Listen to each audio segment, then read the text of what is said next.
galstukni o'ziga taqib qo'ygan. Bilmadim. Ikkitasini yopishtirib. Os. G'alati chiqmayapti. Voy.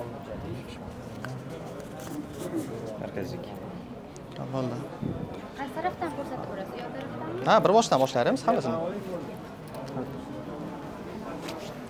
Assalomu alaykum. Men korxona rahbari Nambiyates MCC. Mana.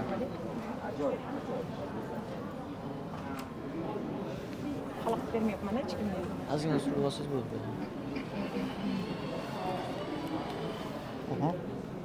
Hozir bitta ko'rsatib beraman-da bu yoqdan. Pulingizga Boshlayman. olib ko'rsating, faqat teparoqdan qop.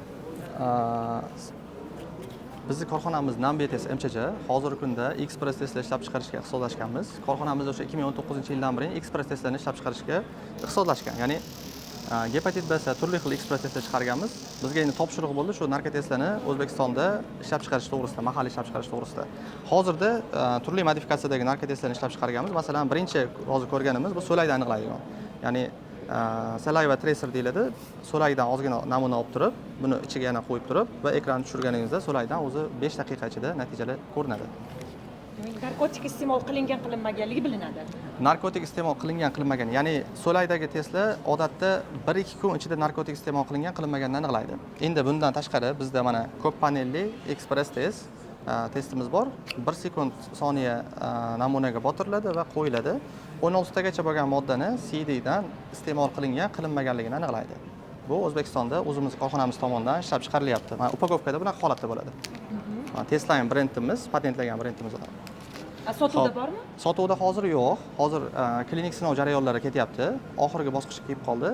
Sotuvga ham o'sha klinik sinovdan o'tib, registratsiya ro'yxatdan o'tkazganlik guvohnomasini olganimizdan keyin sotuvga ham xudo xolasa chiqaramiz. Reja bo'yicha taxminan qachondan boshlab sotuvga chiqishi mumkin? Hozir klinik sinovlar oxirgi bosqichda, endi qachonligini mutasaddi tashkilotlar bilishadi. Biz taxminan kutyapmiz shu 1 oy ichida guvohnomani olishga, lekin hali aniq muddati yo'q. Yuqorida bu yo'lga savol berdik, narkotiklarni ishlab chiqarishi tajribasi qayerdan o'rganildi? Ayni qaysi davlatlar tajribasini o'rgandirani va ularda natijalar qanaqa bo'lgan? Bizni ishlab chiqarish bo'yicha, narkotik moddalarni ishlab chiqarish bo'yicha biz texnologiya transfer qilganmiz. Masalan, ba'zi bir komponentlar boshqa davlatlardan keladi, ba'zi bir komponentlar O'zbekistondan keladi va o'sha zavoddagi katta zavodlardagi texnologiya jarayonlarini biz O'zbekistonda bu yerga ko'chirganmiz. Masalan, korxonamizda o'sha yerda qanaqa ish qilinsa, bizda ham shu ishlar bo'lib, o'sha sifatda chiqyapti hozir. Endi qaysi davlatligini sizga aniq hammasini ayta olmayman, lekin asosan Xitoy davlati, ba'zi qismlari komponentlar Gollandiyadan keladi. Bu ham shunaqa holatda bo'ladi.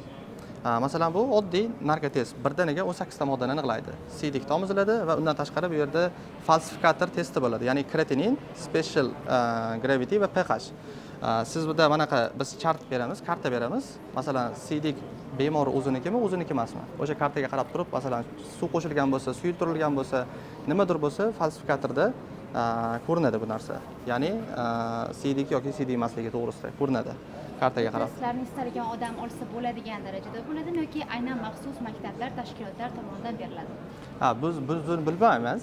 Bu haqida ma'lumotga ega emasmiz. Biz hozir ishlab chiqaruvchimiz. Endi biz shuni hozir ro'yxatdan o'tkazgandan keyin boshqa mutasaddi tashkilotlar bilishadi bu to'g'risida. Kim oladi? Biz endi xususiy MCC tashkilotimiz. Yetkazib beramiz bizda talab bo'lsa. Nimada narkotestdan so'rak, qondan yo'q. So'laydan tekshiradigan testimiz ko'rdingiz, mana so'layniki 15 tagacha modda aniqlaydi.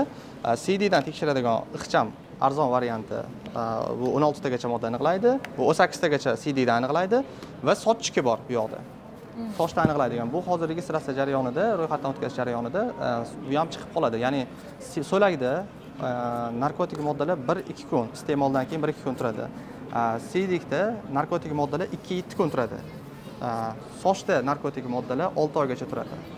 150 kun, 6 oygacha turadi. Ya'ni 6 oy oldin iste'mol qilgan bo'lsa ham sochda ko'rinadi. Shuni ham hozir yo'lga qo'yamiz, ishlab chiqarib O'zbekistonda. Bu raqobatchingiz yo'q, bitta o'zingizsiz, ha? Yo'q, biz uni bilmaymiz. Raqobatchilarimiz bor, lekin O'zbekistonda bo'lishi kerak raqobatchilarimiz. Chunki bu ishda ko'pchilik harakat qilyapti, biz ham harakat qilyapmiz. Menimcha sog'lom raqobat bo'lib, shularni yo'lga qo'yamiz, xudo xolasa. shunaqa. Narxi qancha bo'ladi? Narxlari hali tasdiqlanmadi. Qachon biz ro'yxatdan o'tkazamiz, guvohnomani olamiz, keyin biz narxlarni chiqaramiz, lekin kutilayotgan narxlar shuki, hozirda bozorda mavjud bo'lgan testlardan 30-40% arzon bo'ladi. Bir xil parametrdagi testlardan. Qarang, bu faqat narkotik moddalarni aniqlaydimi yoki mana sintetik dori vositalari bor, psixotrop, o'shalarni ham aniqlaydimi? Bular narkotik vositalar, dori vositalari, sintetik moddalar, masalan, alfa-PF, mefedron va narkotik psixotrop moddalarni ham aniqlaydi. Hammasini aniqlaydi, o'z ichiga oladi. Bo'ldi, rahmat. Ism, familiya, lavozim. Ismim Sohibjon Shokirov. Sohibjon Shokirov, korxona rahbariman. Nambiya test MCH. Tadbirkor. Tadbirkor. Rahmat. Xo'p. Chotki.